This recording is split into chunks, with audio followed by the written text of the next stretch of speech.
Un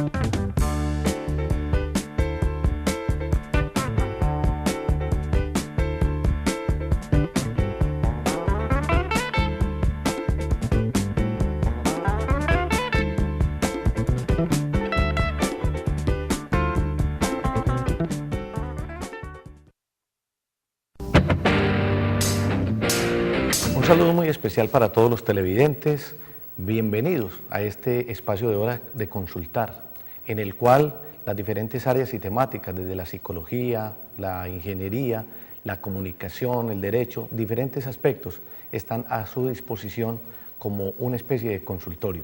Y hoy vamos a tener un invitado que nos va a permitir dilucidar y deslumbrar y descifrar algunos aspectos generados específicamente con la Fundación Universitaria Luis Amigó y los nuevos destinos. Paula, ¿cómo estás? ¿Cómo te ha ido? Muy bien, Ancísar. Nuevamente feliz de estar con usted, con nuestro invitado y con todos ustedes, nuestros televidentes, para abordar estas temáticas de interés social. Pero antes de ver qué tema desarrollaremos hoy en Hora de Consultar, los invito a que veamos la siguiente nota.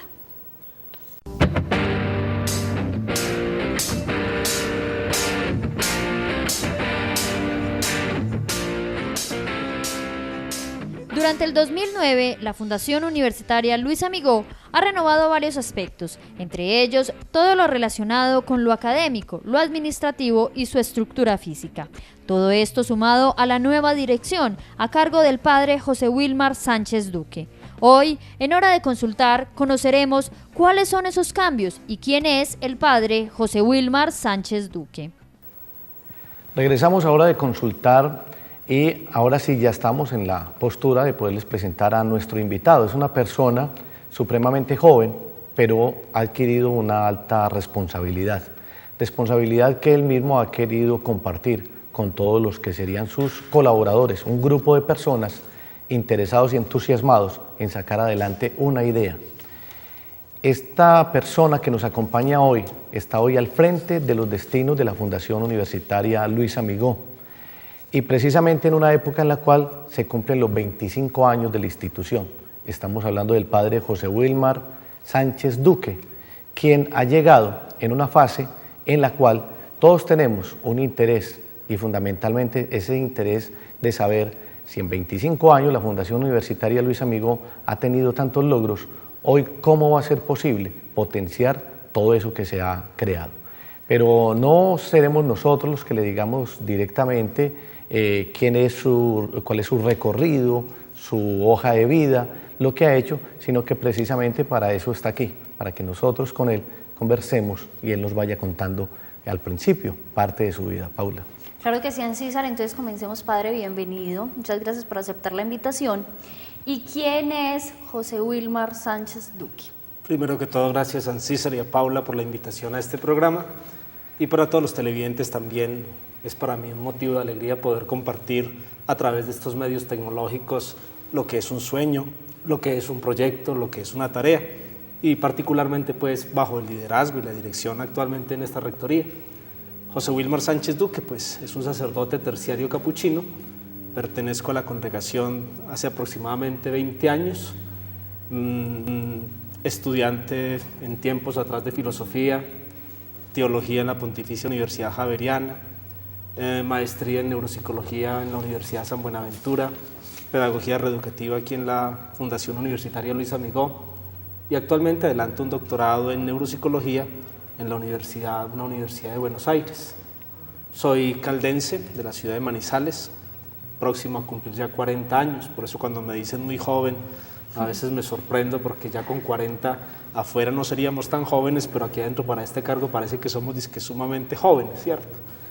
Hijo de una pareja también de la ciudad de Manizales, el octavo entre 9 hermanos y ya por designios, digamos así, de la congregación y en aras de prestar un servicio elegido rector en el mes de octubre del año 2008 para este trienio 2009-2012. En algún momento se ha dicho que las vocaciones sacerdotales han tenido dificultades, que en el momento puede que exista alguna crisis. Sin embargo, uno ve muchos jóvenes muy espirituales y que a pesar de que hay un mundo tan complejo, la gente de todas maneras se sigue aferrando a algo, a una idea. ¿Cómo es ese proceso y ese camino de decidirse por la vida religiosa, entendiendo que hay un mundo con tantas opciones, entre comillas, de pasar bueno? Y digo entre comillas, pues porque de pronto usted lo explicará mejor que yo, es cómo se toma esa decisión para poder dedicarse a la vida religiosa, que implica sacrificios, pero nos imaginamos que muchas satisfacciones. Sí, la vida religiosa, la vida sacerdotal, no es un pasar maluco como muchos puedan imaginarse. Por el contrario, son diferentes formas de vivir las vocaciones dentro de la existencia humana. Algunos tienen vocación para padres de familia, para esposos, esposas, para madres de familia, como Paula. Otros serán simplemente profesionales solteros que nunca tendrán una relación pues estable a nivel de un grupo familiar. Y algunos otros como yo pues vemos en la vida religiosa, en la vida sacerdotal, una forma concreta de realizar nuestros proyectos de vida. Yo creo que eso es algo que nace desde muy pequeños y sobre todo en la estructura familiar en la cual muchos de nosotros nacemos y nos desarrollamos. Son dos personas adultas, mamá falleció ya, son dos personas del campo, muy tradicionalistas a nivel religioso, formación católica desde pequeños, realicé bachillerato con los religiosos terciarios capuchinos y todo eso va marcando la forma de uno pensar, sentir, vivir. Y por ende muchas de las opciones y muchas de las decisiones nuestras siempre van a estar orientadas a un estilo de vida en particular. Casi siempre cualquier decisión en el campo vocacional o en el campo profesional va a estar mediado por personas que nos están orientando, que nos están acompañando en estos procesos formativos. En mi caso particular considero que la vocación sacerdotal nace a través del ejemplo de mi mamá, del testimonio de entrega, de servicio, de generosidad, una mujer sumamente abnegada en el cuidado y en el cariño prodigado a cada uno de sus hijos, de sus hijas, en la responsabilidad de mi papá y también diría yo en la formación de los educadores que fueron parte esencial en mi vida durante estos años de colegio. Y ya después viene como el discernimiento personal, donde a la edad de 20 años como que comienza uno a plantearse el proyecto de vida, qué quiero ser de cara al futuro. Y aunque surgen muchas opciones, quiere ser un abogado, quería ser psicólogo, quería ser de pronto ingeniero de oceanografía marítima, quería hacer tantas cosas y en una de esas cosas surge la vocación religiosa y entro como por un experimentar, por un conocer aquello que me atraía pero que no sabía qué era y en la medida en que va avanzando el proceso de formación inicial comienza también a surgir esa inquietud vocacional de afianzamiento y ese afianzamiento que es un realmente decir esto es lo que yo quiero, esto es lo que yo he buscado, esto es lo que yo he anhelado y esto es en lo que yo quiero realmente gastar mi vida. Para mí la vida religiosa no ha sido nunca un sacrificio, ha sido, diría yo, una delicia, ha sido una realización, ha sido una plenitud, ha sido un momento y un periodo prolongado donde se han alcanzado muchos logros en el campo personal, en el campo familiar, en el campo social, pero sobre todo he aprendido que realmente este estilo de vida sacerdotal en particular, el dar la vida para que otros vivan, el servir, el entregarse, valores como la renuncia, la generosidad, no generan en mí frustración. Y aunque no sienta en muchas ocasiones pues otros deseos, creo que este es el espacio donde soy feliz. Padre, devolvámonos un poquitico en el tiempo porque sé que muchas personas de aquí de la institución quisieran conocer más acerca de su vida. Y pensemos en esos momentos de la niñez, de la juventud, ¿cómo era usted? Cuéntenos un poquitico acerca de eso. ¿Qué le gustaba hacer cuando era niño y cuando era adolescente? De pronto, si uno compara los pelados de hoy con los pelados de nuestro tiempo, somos muy distintos. El pelado de hoy está muy metido en la tecnología, en el internet, en su mundo interior a través de los aparatos electrónicos.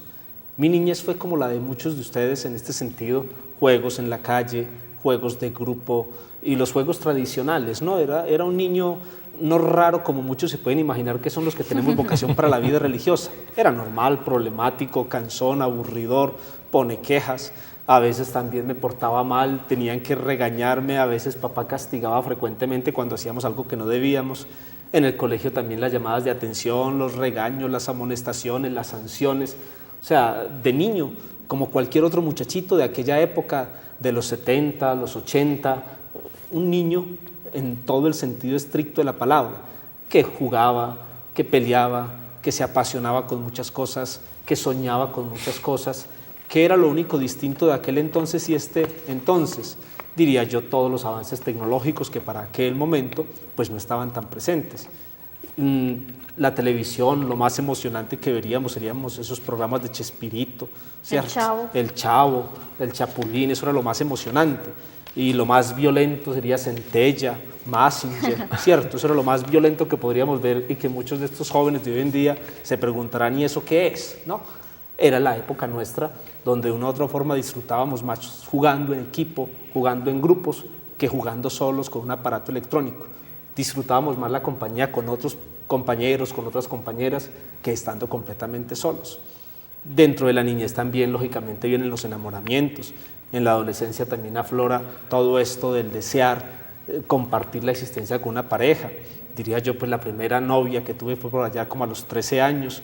Fue una relación muy infantil, aunque uno con 13 años ya supuestamente sabe todo lo que quería, pero no, era un niño simplemente grande. Y a los 15, 17 la segunda novia y a los 19 la última novia ya antes de meterme al convento. En el colegio siempre fui considerado, diría yo, para lo que llaman hoy un nerdo, ¿no? No necesitaba estudiar demasiado, simplemente me bastaba la explicación en clase y los cuadernos mantenían metidos en el morral el resto de tiempo. No era de los que me sacrificaba estudiando y nunca me gustaba estudiar dedicado completamente. Sin embargo, siempre pues sobresalía por el rendimiento, siempre estaba en los primeros lugares y eso era algo que también la familia comenzaba a explotar a través de los estímulos, a través de reconocimientos positivos y comienza uno a meterse en el esquema de la responsabilidad y diría que eso es mi infancia, eso es mi adolescencia. Como el lenguaje de Manizales es muy parecido al de Antioquia, de pronto, ¿qué prefería? ¿Jugar bolas, yoyo, trompo? ¿Cuáles eran esos juegos principales? Sí, tengo muchas anécdotas frente a las bolas, a los trompos. Siempre fui muy brutico para esta parte de la psicomotricidad y sobre todo en estos juegos. Tenía un hermano, John Jairo, 18 meses mayor, ese sí era muy bueno para jugar bolas y trompos, ese le quitaba las bolas y los trompos a todos los de la cuadra, apostando en los juegos, pero cuando mi hermano no estaba, yo los jugaba y me los volvían a quitar todos, ¿no? Entonces las peleas entre él y yo eran esas, él se las ganaba y él jugaba y destruía trompos cuando jugábamos a eso, pero después cuando me tocaba a mí, me volvían a quitar absolutamente todo. ¿Qué prefería? Jugar era simplemente esos juegos más colectivos. Cuando jugábamos bate, yernis, golosa, ponchado, ¿cierto? Y lo más erótico que jugamos en aquel entonces era el famoso beso robado o pico de botella, que estos muchachitos nos miran y se reirán, ¿cierto? Y era lo más erótico que podíamos llegar a jugar, un beso en la mejilla y si acaso esa muchachita que nos gustaba, nos atraía, lo más cercano a la boca posible, pero nunca la boca, ¿no? Y el pico de botella, que era jugar simplemente uno quitarse prendas, pero solamente se nos permitía, porque hacíamos en alguna casa el juego, la camiseta, las medias, los zapatos, pero nunca pues los juegos de pico de botella que hoy podrían hacer muchos. Eso es como lo que hacíamos de niños, ¿no? Bueno, ahí conocen ustedes parte de la vida del padre José Wilmar Sánchez Duque, pero para que profundicemos un poquitico más quién es este ser humano, hemos preparado una nota muy especial para todos ustedes.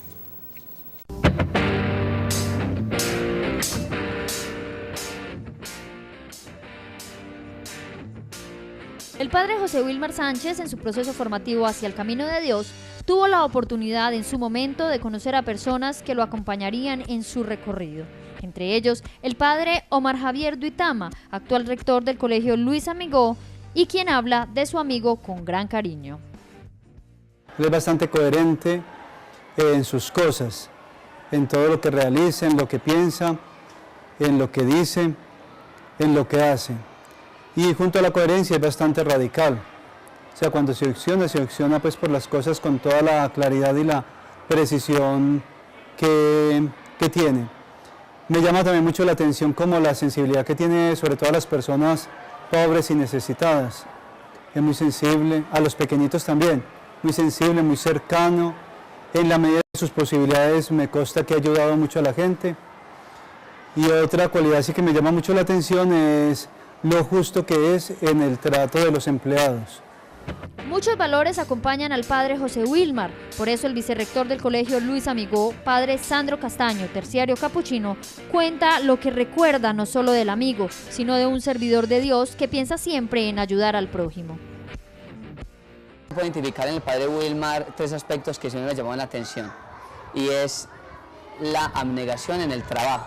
Es más, a nosotros los seminaristas, cuando él salía de primero con una pica y una pala a trabajar, no nos gustaba mucho, porque le gustaba demasiado el trabajo. Entonces cada vez que nos tocaba el trabajo con Fray Wilmar, en esa época Fray Wilmar, entonces ya nosotros ya como que nos quejábamos, porque de verdad trabajaba muchísimo. Nosotros tan jóvenes, pues obviamente apenas estamos como entrenándonos en la parte del trabajo, pero distingo en él esa capacidad del trabajo.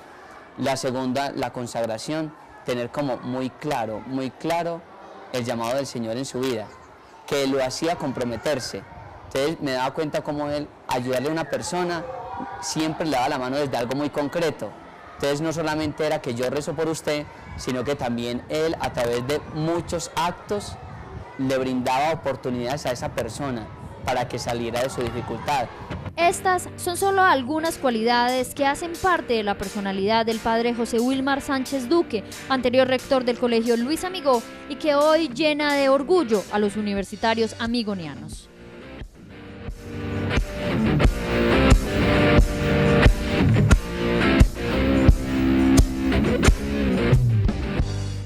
Hora de Consultar es un espacio que se presta para que los televidentes puedan conocer diferentes aspectos y en diferentes campos, en diferentes áreas.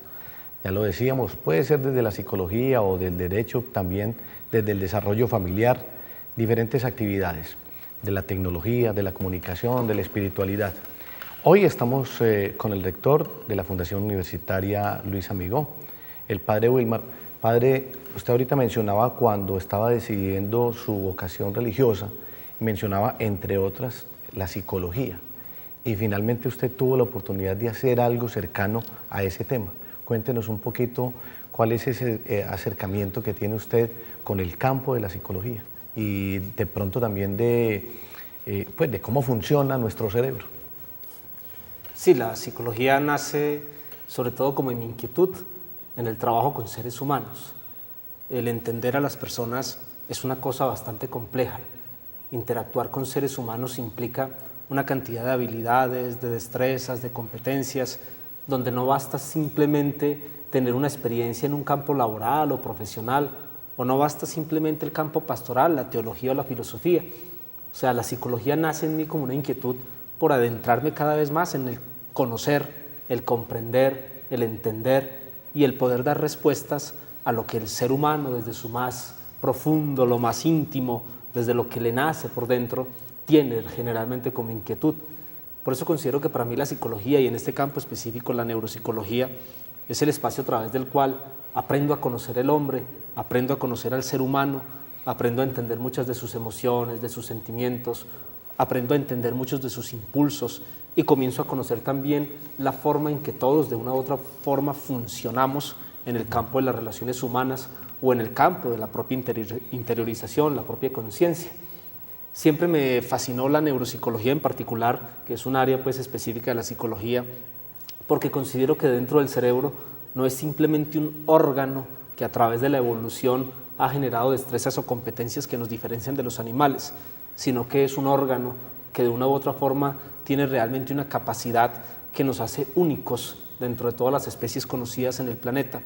Es un órgano que nos hace realmente diferentes, nos hace radicalmente distintos a cualquier especie animal conocida.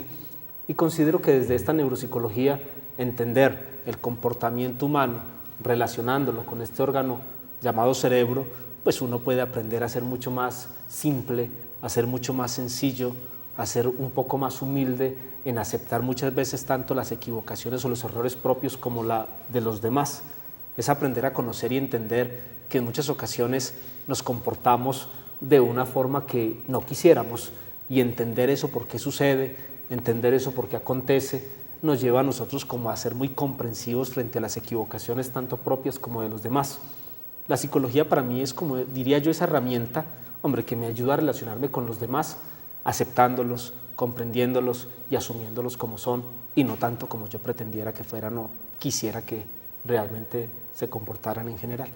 Bueno, padre, quizás por eso que usted acaba de mencionar, siempre en su acto de posesión, en los actos de graduación, usted dice una frase que yo quisiera nos la explicara un poco, y es dar la vida para que otros vivan.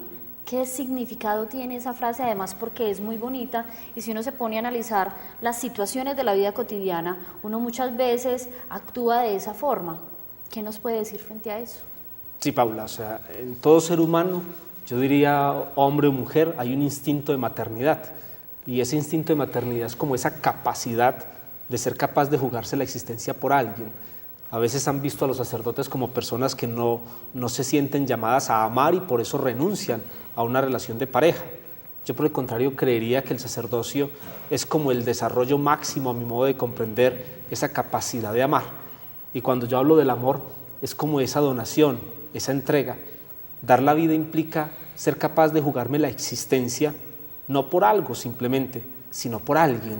Y así como una madre, les explicaba ahorita de mi mamá, es capaz de dar la vida, envejecerse, morirse en función de sus hijos, en función de su casa, yo creo que también cada uno de nosotros tiene que despertar esa capacidad de donación, esa capacidad de entrega, ser capaces de jugarse radicalmente todo, el presente, el pasado, el futuro, y ser capaz de comenzar a descubrir que solamente en la medida en que pongamos todas nuestras destrezas, todas nuestras capacidades, todas nuestras potencialidades al servicio de alguien diferente a uno mismo, en esa misma medida estaremos encontrando nuestra propia realización, nuestra propia felicidad. Paradójicamente, el ser humano es el único ser que no encuentra la felicidad simplemente en sí mismo, y entre más se busque a sí mismo, y entre más se satisfaga a sí mismo, y entre más se llene a sí mismo de cosas, de deseos, de apegos, más infelicidad podrá tener. Pero solamente en la medida en que el ser humano aprenda a salir de sí y darse a los demás, entregarse a los demás, servir a los demás, comenzar realmente a desarrollar procesos de crecimiento en los demás, dar la vida, en esa misma medida comenzará realmente a vivir. Y yo creo que desde el carisma amigoniano, desde la perspectiva del Evangelio, es como lo que cada uno de nosotros como creyentes estamos llamados a hacer. O sea, hay alguien que da la vida, Jesús, Dios da la vida por nosotros, y ese es el llamado que existe en nuestra conciencia, en nuestro interior. Y no porque uno sea sacerdote, no porque uno sea religioso, sino que cada uno desde su campo específico de formación, cada uno desde su desempeño profesional, está llamado a dar la vida. De la misma manera como una madre la da por sus hijos, el docente la tiene que dar por sus alumnos, el directivo la tiene que dar por su equipo de trabajo, por sus compañeros, el amigo por sus amigos, el hombre por su mujer, la mujer por su pareja. Cada uno en general estamos llamados a eso. Y solamente cuando aprendamos a dar la vida para que otros vivan, yo diría que en esa misma medida estamos aprendiendo a vivir realmente lo que es la existencia. Hay un grafiti que a mí me impresionó mucho en Bogotá y nunca lo olvido, que decía: por la vida hasta la vida misma. ¿Sí? Y es eso lo que estamos jugándonos nosotros en la existencia humana. O sea, no somos seres que nos buscamos simplemente a nosotros mismos como ególatras, sino que estamos llamados realmente a romper esa tendencia, a encerrarnos en nosotros mismos y comenzar a construir con los demás. Y por eso siempre la insistencia: un profesional no se forma para sí, se forma para una comunidad, se forma para los demás. Un ser humano que solo vive para sí mismo, esa es la condenación. Es un ser que pasó por el mundo pero no dejó huella, no marcó absolutamente ninguna existencia. Entonces siempre, en todo evento, en todo acto, en todo momento, estaré recordando eso, o sea, dar la vida para que otros vivan. Y es como lo que hacemos cotidianamente a través de esta institución y a través de cada uno de sus procesos educativos. De pronto, padre Wilmar, rector de la Fundación Universitaria Luis Amigó, usted toca un tema muy interesante. Cuando hablamos con los estudiantes, incluso a veces con los profesores que van llegando a la institución y que apenas la empiezan a conocer, y entonces hay un área que se llama identidad amigoniana. Y dicen: identidad amigoniana, eso es un relleno, ¿qué vamos a hacer? Y de pronto usted empieza a tocar unos temas, y en lo que le hemos escuchado, como decía Paula, tanto en la posesión como en los grados y en diferentes espacios, usted hace una mención muy especial y una interpretación como muy interesante sobre lo que es la identidad amigoniana, lo que fue la vida de Luis Amigó. ¿Qué tal, padre, si le comparte a los televidentes esa percepción que usted tiene y que de pronto está muy enlazada con lo que nos estaba diciendo? Sí, Luis Amigó es un ser humano, diría yo, fascinante, aunque es una persona ordinaria en su vida cotidiana, es una persona simple, es una persona sencilla, es un hombre llano que no hizo cosas extraordinarias. Sin embargo, cuando miramos su vida en su conjunto, es un hombre que realmente marcó por completo la existencia de dos familias religiosas, las terciarias capuchinas y los terciarios capuchinos. Y cuando Luis Amigó funda la congregación nuestra en particular, no lo hace pensando en sí mismo, lo hace pensando es en los niños, en las niñas que están abandonados en las calles, que están tirados en las calles, niños y niñas que son huérfanos, que están cayendo en la delincuencia, niños y niñas que están siendo sometidos muchas veces a explotación, a maltrato. Luis Amigó, cuando nos funda, piensa en los presos que están en las cárceles, piensa en los enfermos que están tendidos en sus camas, piensa en las personas que carecen de instrucción, de formación, piensa en los seres humanos que necesitan realmente de otros en mejores condiciones que les puedan ayudar a superar esas condiciones de indigencia, de precariedad. Entonces, cuando funda Luis Amigó, miren que ahí está dando la vida, o sea, es capaz de jugarse su existencia creando algo, fundando algo para los demás. Y cuando nos pone a nosotros en su carta testamento, nos va a mandar siempre lo mismo, o sea, y esa frase que todos nos las conocemos de memoria, vosotros, mis amados hijos, sois los que habéis de ir en pos de la oveja descarriada hasta volverla al aprisco del buen pastor. Y nos va a decir, y no temáis perecer, morir en los despeñaderos. Y nos plantea al final un reto: si logramos salvar un alma, con ello predestinamos la vuestra. O sea, que no nos pone a pensar tanto en nuestra salvación, nos lleva a pensar en la salvación de los demás. Y en la medida en que nosotros realmente incidamos en la transformación de otro ser humano, de otra comunidad, ahí estamos encontrando nuestra salvación. Entonces es un aprender a descentrarnos de nosotros mismos, es un aprender a descubrir que la búsqueda de una transformación social no empieza en el sujeto que la está pretendiendo, se busca y se alcanza realmente cuando somos capaces de aportar, de generar procesos de transformación, de generar cambios. Y por eso el carisma amigoniano va a tener como base este principio de la misericordia. Y la misericordia es algo mucho más grande que el mismo término amor, es mucho más que el mismo término del sentimiento que nace del corazón. La misericordia, ya en el sentido literal, es como algo que nace desde las entrañas mismas, es como si a un ser humano le removieran las entrañas para hacerle sentir algo que hasta ese momento no había logrado sentir. Y yo creo que el carisma amigoniano y nosotros dentro de la institución es cómo despertar desde las entrañas mismas de cada ser humano esto que llamamos compasión, cómo hacerle ver una realidad desde otra perspectiva completamente distinta, cómo hacerle descubrir la miseria, la injusticia, la maldad en que muchas veces están siendo desarrollados nuestros niños, nuestras niñas, cómo muchas veces estos contextos de muerte, de marginación, de exclusión, en lugar de generar desarrollo, están generando cada vez más miseria, y cómo desde nuestro carisma amigoniano es tocar a otros seres humanos para que se comprometan en ser realmente sujetos de transformación social, pero no como una filantropía simplemente, no como un deseo de hacer el bien porque es natural, no, sino como algo que nace desde las entrañas mismas, desde la fuerza que de la fe consideramos nos viene de Dios. Por eso el carisma amigoniano, creo yo, es la forma concreta como nosotros aportamos al mundo, a la sociedad, al contexto. Y por eso cada uno de nuestros profesionales, desde esta asignatura, esta cátedra que llamamos Identidad Amigoniana, le estamos enseñando siempre lo mismo. O sea, la vida tiene sentido cuando eres capaz de ver la miseria de otro y no simplemente compadecerte, sino empeñar tu existencia para transformar eso que has descubierto. Una primera invitación entonces para todos ustedes, incluyéndonos, San César, dar la vida para que otros vivan. Vamos a hacer un corte, recuerden que estamos en Hora de Consultar, hoy con un especial y con un invitado muy importante para la Fundación Universitaria Luis Amigó, el rector, el padre José Wilmar Sánchez Duque. Ya regresamos.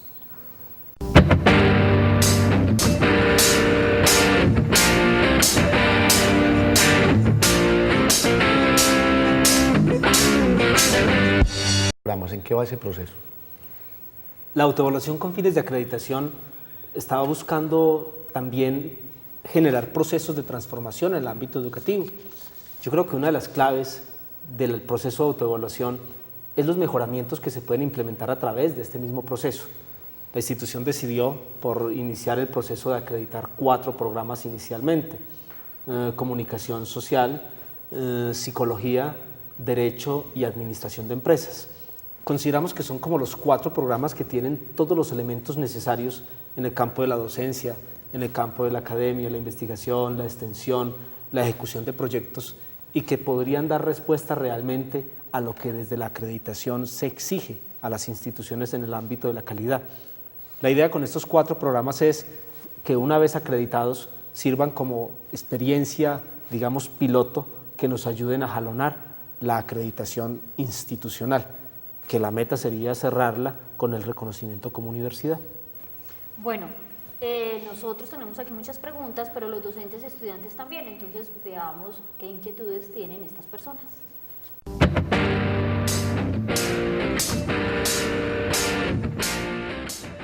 Quiero preguntarle al rector si van a haber centros deportivos y de recreación aquí en la FUNLAN.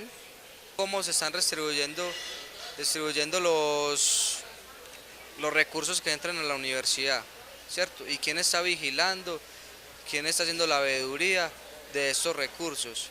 ¿Qué estudiantes están presentes en el momento de las explicaciones o los balances que está llevando la universidad? Y si no están, sería bueno conformar un grupo bastante numeroso de estudiantes que puedan dar buena fe del perfecto manejo de los recursos de la universidad. Lo veo muy integrado con los estudiantes y no lo veo tampoco como manejando mucha la información que hay con los estudiantes, entonces quisiera saber cuándo se va de pronto a dejar ver un poco más de ellos.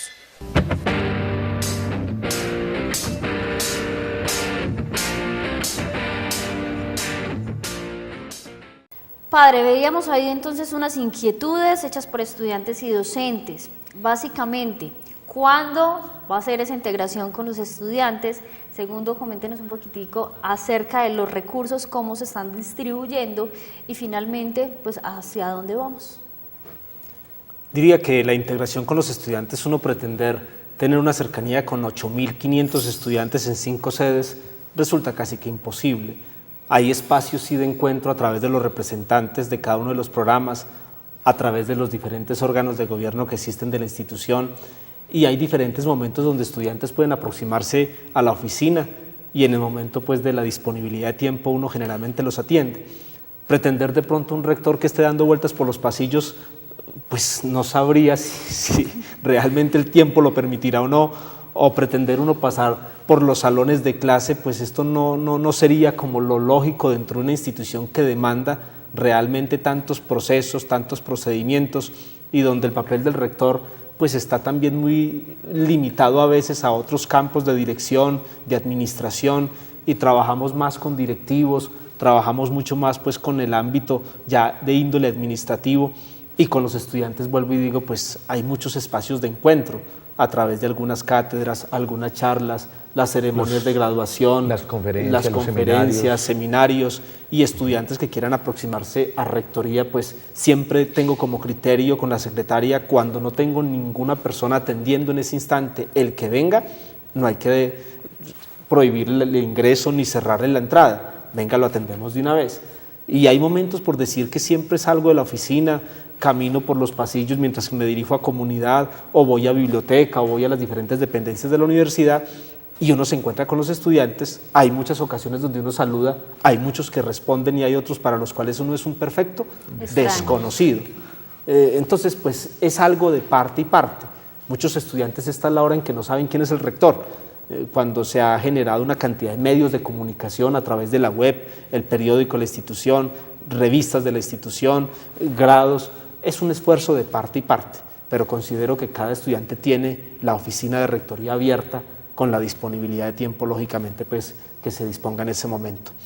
Frente a los recursos para la acreditación, yo diría que la institución los viene haciendo.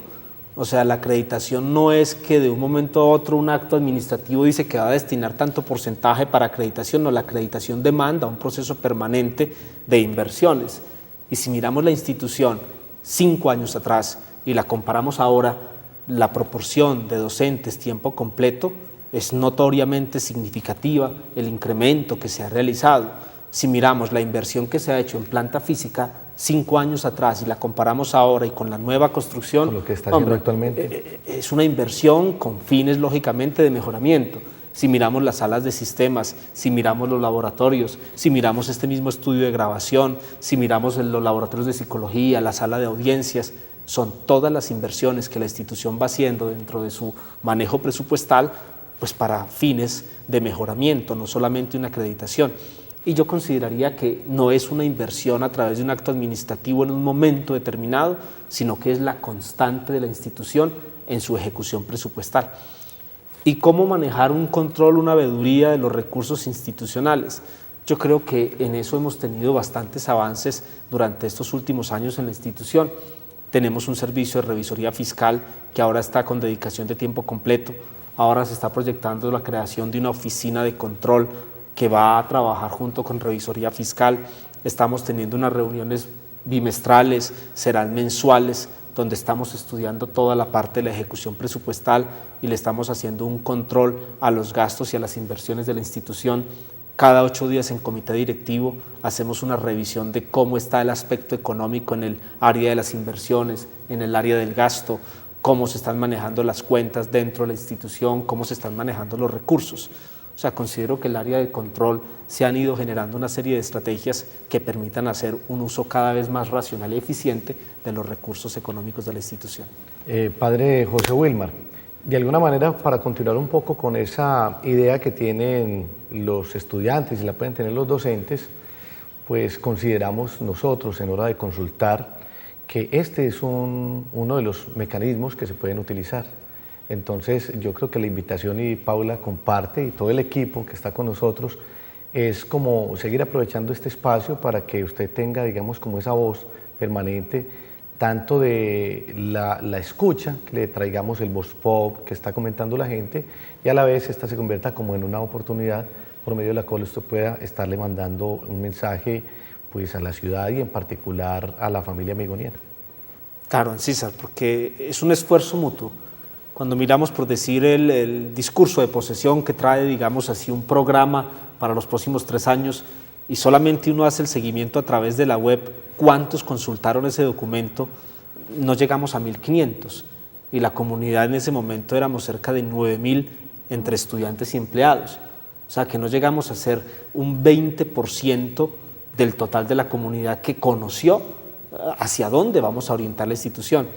Cuando miramos lo que publicamos a través de la web del Plan de Acción, no llegan a 200 consultas, no llegan a 300 consultas de una comunidad que en este momento puede ser 8.000.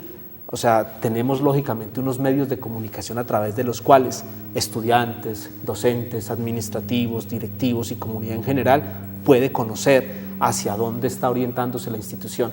Pero para ello, como este medio, tenemos que hacer uso de los medios tecnológicos que nos van a agilizar no solamente los procesos de comunicación, sino también el acceso a la información. Padre, entonces aprovechando este espacio, lo invito para que como conclusión nos brinde un mensaje a todos los empleados, a todos los estudiantes y a todos los televidentes que están viendo Hora de Consultar. Sí, la FUNLAN no es una obra del rector, la FUNLAN no es una obra de los directivos simplemente, la FUNLAN es una obra de todos los que componemos esta bella comunidad educativa. Y yo creo que cada uno desde su aporte, cada uno desde su compromiso, cada uno desde su responsabilidad, cada uno desde su entrega generosa, libre y desinteresada, pueda llegar a hacer de esta institución una obra que realmente aporte mucho más en la transformación social. Y por eso la invitación es no cansarnos jamás de hacer el bien, no cansarnos jamás de soñar que podemos ser mejores, que podemos crecer, que podemos aportar realmente a hacer de esta región, a hacer de este país algo mucho mejor de lo que en el momento actual es. Pues agradecemos su presencia y ya de antemano quedamos como en la invitación permanente, tanto para Hora de Consultar como para los diferentes espacios que pensamos agilizar y motivar para que este contacto y esta comunicación entonces siga en forma permanente y constante. Gracias, Ancísar, gracias, Paula, y gracias al equipo pues por la invitación, y gracias a todos los televidentes pues que a través de este medio logran conocer y también logramos llegar a ellos con mayor claridad. Paula, Gracias. infortunadamente se nos acabó el tiempo. Como siempre, no nos dura bastante el programa como quisiéramos para poder abordar tantos temas. Padre, a usted muchísimas gracias por estar con nosotros. Recuerden que ustedes pueden hacer sus comentarios y sugerencias al correo electrónico horadeconsultar@funlan.edu.co.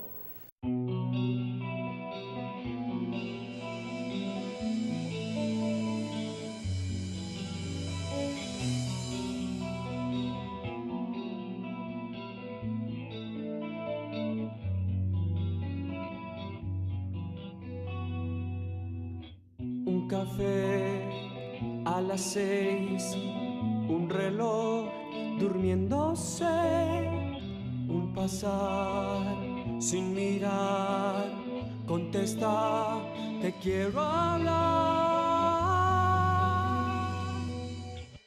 ¿Dónde estás? Si te vas, me dejas una historia vacía, un sinfín y morir, y el reloj de la estancia continuará.